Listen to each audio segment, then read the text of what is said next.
My name is Michael Glennon. I teach international law, national security law, occasionally constitutional law here at Fletcher.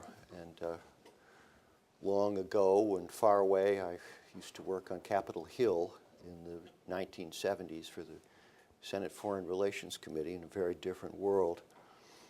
I'm going to assume, for purposes of my remarks today, that we're talking about civil resistance rather than violent resistance. Nicola raised a fascinating question, one might even say the elephant in the room. Can a human rights movement be violent? Or to put the question differently, are there situations in which civil resistance doesn't work and violent resistance is either more effective or more justified? I'm not going to talk about that, but I raise the question because it may be something that you will wish to raise afterwards, and I'll lay my cards on the table by acknowledging at the outset that while I think the use of force is vastly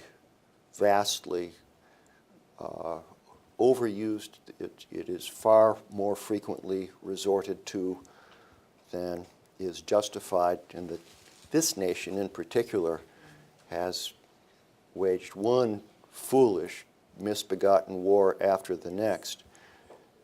It's going a bit too far to suggest that civil disobedience is always the only or the most appropriate solution. If you could hold the questions for, if you don't mind, I'd be glad to answer them afterwards. I didn't see the owner of that hand that went up, however, and since it's Peter Ackerman, and since we're old friends, I'm going to call on Peter right now, and he's welcome to. Okay. So I'm going to talk about a fundamental legal question, in fact, two legal questions that you either have confronted or in your line of work may well soon confront. And I'll begin by noting simply this, something that you already know. You are in a very dangerous line of work. Anyone who doubts that need look only at the news headlines over the past 6-8 weeks. Last month, the Chinese government unveiled a new law that classifies NGOs as potential enemies of the state. The law, if it is passed, will impose back-breaking new regulations and taxes on NGOs and give the Chinese police sweeping power to investigate NGO offices, files, and bank accounts. Last week in Grozny, the offices of the Committee Against Torture were smashed up, probably by thugs working for the Chechen president Ramzan Kadyrov, who is a close ally of Russian President Vladimir Putin. Kadyrov promptly announced that the committee had deliberately provoked the vandalism. In Russia, Putin, 2 weeks earlier, just signed an even harsher law that allows the government to close any NGO that it, in its sole discretion, deems undesirable. A standard so vague that it gives the government virtually a free hand to suppress any organization that it dislikes. Employees of undesirable organizations are required to stop working or face fines or jail. This follows the news that Vladimir Kara-Murza, the coordinator of Open Russia, suddenly collapsed and lost consciousness from a mysterious illness, which is now believed to have been induced by poisoning. Meanwhile, in Egypt, the government's crackdown on civil society groups has escalated far beyond even the repressive measures taken under Hosni Mubarak. Egyptian security forces recently stormed the offices of a number of international nonprofits, including two, I might add, funded by the United States government. An Egyptian court later convinced dozens of the organization's employees, many of those convictions handed down in absentia, of illegally receiving foreign funds. As you know from your own experience, we could go on because in country after country, autocrats increasingly are trying to present a facade of respect to the rule of law, but in fact, behind the scenes, do all they can to undermine it. Now, I want to address two questions here today, both of them legal questions. First, is it legal for an NGO to teach the sorts of skills that you are studying here and may indeed soon be trying to impart to others, organizing boycotts, demonstrations, sit-ins, and other forms of civil resistance? And second, can a government lawfully prohibit NGOs from doing those things within its territory? My message today is simple, and it is twofold. Number one, what you are doing is lawful. It is protected by international law. And second, what those governments are doing is unlawful. It violates international law. Now, I'm going to elaborate this message by framing it as a kind of answer, an answer to the argument that the autocrats have actually made in China and Venezuela, Egypt, Iran, Zimbabwe, and Russia, the argument that they have made for clamping down on international NGOs. So let's first be clear what the autocrats' argument is, and pulling together disparate strands from disparate countries, I would summarize it as a suggestion simply that outside intervention breaches the international norm against non-intervention in a state's domestic affairs, in a state's internal affairs. And the argument basically goes as follows. They begin with the proposition that international law has long recognized a prohibition against interfering in the internal affairs and processes of other states. And the autocrats note, it's not simply they who have placed these sorts of regulations in effect. The United States, among many, probably all, advanced Western democracies, regulates foreign activity in their domestic political processes.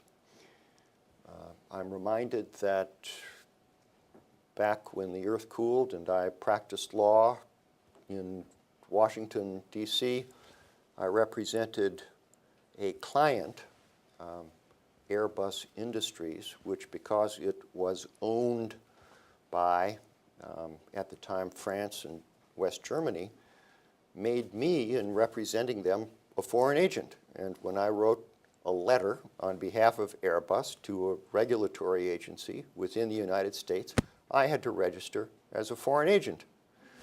So the autocrats' argument is we're basically doing the same thing. We're trying to safeguard the integrity of our domestic political processes. We have every right to regulate foreign interference.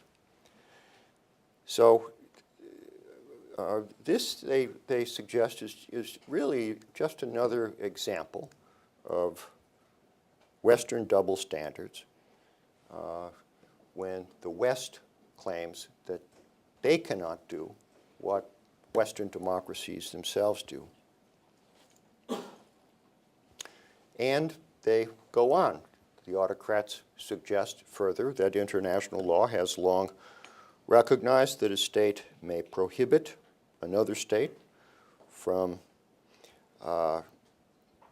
permitting its territory to be used for activities that cause harm within the territory of third states. International law prohibits a operator of a factory from emitting noxious gases that waft across a border, as the environmental lawyers in the audience know, and cause harm in a third country.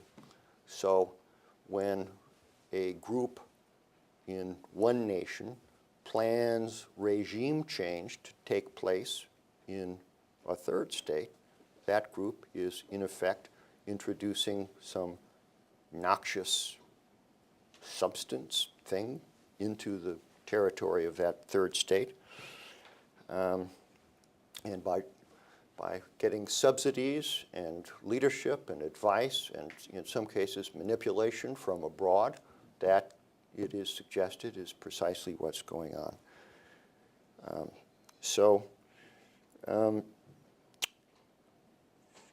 The autocrats conclude that there is nothing anomalous or unlawful about closing down NGO offices that are linked to foreign money or organizations or trainers, and that it's entirely appropriate to arrest teachers and students and outlaw organizations that don't comply with the law.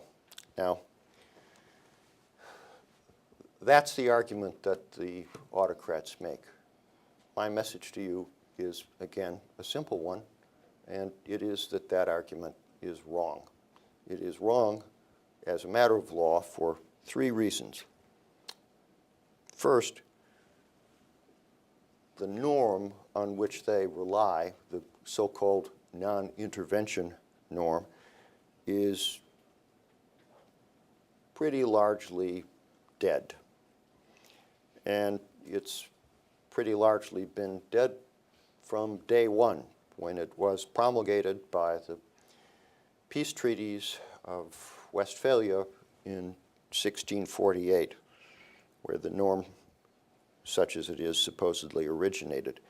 It was normal for governments immediately afterwards to seek political influence in the domestic affairs of other states. Many prominent politicians in rival states were directly in the pay of foreign governments, and opposition groups frequently were subsidized and manipulated from abroad, all of which led Talleyrand to his famous quip a couple hundred years later to the effect that non-intervention is a word with the same meaning as the word intervention. It's no accident, therefore, that the United Nations Charter does not embody the norm of non-intervention. Yes, it does prohibit the United Nations Security Council from intervening in the affairs of individual states, in Article 2, Paragraph 7. There's no similar prohibition against intervention by one state with respect to a third state, let alone by private entities, companies, NGOs, businesses that are operating without state guidance or control. So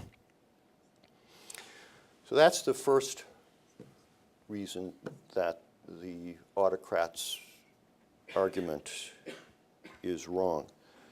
The second is that if the non-intervention norm were alive and viable, it would be inapplicable.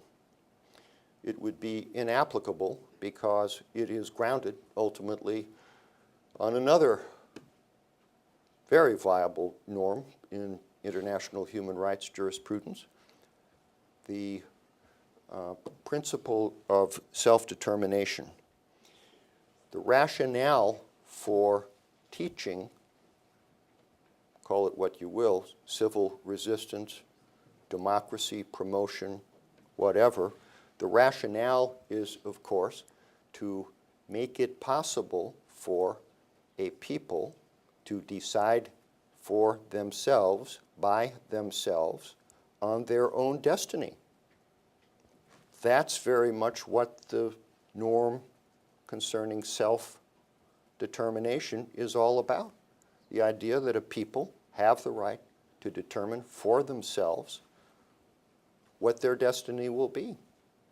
So to aid them in the vindication of that right doesn't undermine the principle, it advances it. And finally, the third reason that the autocrat's argument is wrong is that even if it were applicable, it would be trumped by modern human rights norms. Now, Nicola went over a number of those, and I'm not going to replow the ground that she so ably revealed to you. But it might simply suffice to say that since 1648, human rights has taken on a very different role in international law than it did at the time of the Treaty of Westphalia. Indeed, things have changed dramatically since 1945. In the world before 1945, international law concerned almost entirely relations among states. There were almost no principles in international law that governed how a state must treat its own people. And beginning in 1948 with a famous resolution of the United Nations General Assembly, the Universal Declaration of Human Rights, that's changed. Much of human rights law today, much of international law today, concerns exactly that question. Limits on state power, limits on what governments can do to their own people, to people from other countries who are present within their own territory. Free association, freedom of assembly, freedom of speech, freedom of the press are reflected in the words of numerous international agreements and General Assembly resolutions. And their net effect is to make clear, in the words of the 1948 Universal Declaration, that everyone has the right to take part in the government of his country directly or through freely chosen representatives, unquote. Everyone has the right, quote, to seek, receive, and impart information and ideas through any media and regardless of frontiers, regardless of borders, unquote. So that's the norm today. It's a norm, I might add, that is embodied not only in treaties, it's embodied in customary international law. So there's no harm created by democracy promotion. It's not like noxious fumes wafting across a border. Democracy promotion and civil resistance to promote democracy gives people what they have a right to have. It gives people the knowledge base necessary to exercise internationally protected human rights more effectively. Now, that's the legal conclusion. Even democracy promotion, in its most controversial form, which is to say, in the form of providing information and resources to promote nonviolent civic disruption, even in that most extreme form, it is consistent with widely accepted international standards. Its beneficiaries have a right to receive it, its providers have a right to give it, and no autocrat has the right to obstruct it. That's the legal conclusion. Practical conclusion may be slightly different. as you well know. Sometimes it's painful for an international lawyer to acknowledge this, but sometimes conclusions in international law, as elsewhere, don't really matter that much. Sometimes the law can be violated with impunity. Sometimes the police look the other way. Sometimes there are no courts, or at least no real courts, that are available to hear a lawsuit. So the practical question arises, what's the remedy then? I always liked the very pithy practical answer that was given by a president of the United States, Teddy Roosevelt, a little more than 100 years ago, looking at the question from the other side. Roosevelt, ever the pragmatist, said, I never pick a fight with people who buy ink by the barrel. I never pick a fight with people who buy ink by the barrel. Meaning, of course, that newspaper owners were very, very powerful people. It's a great insight into how rulers think in democracies and in non-democracies. No one likes bad publicity.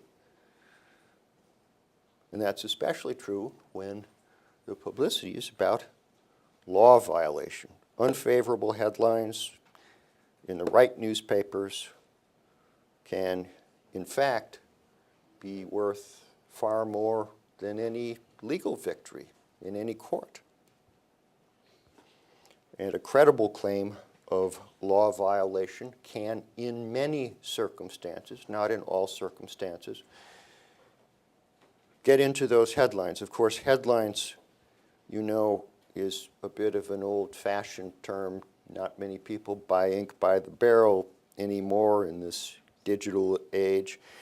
In many places, news now travels in the cloud digitally, in tweets and Instagrams and text messages. And as you well know, those media can be extremely powerful. Mohammed El-Baradei was a scholar in residence here over the last few months, and he happened to mention at one point that I don't use Twitter, but I gather this is an impressive number, that he has over 2 million followers on Twitter. His tweets, you know, you hit the enter button and that message goes out to 2 million people. Imagine the power of that medium. So my closing message is that you oughtn't give up on the law merely because the courts and the police happen to have no integrity. When law violation occurs, publicize it. Publicize it widely and as loudly and as eloquently as you possibly can. Sunlight, as you well know, often is the most important requirement for law violation. So when you confront a government that violates the law, as a first step, let the sun shine in. And if the courts are closed, go to the court of public opinion. Thank you, and I'll be glad to answer questions.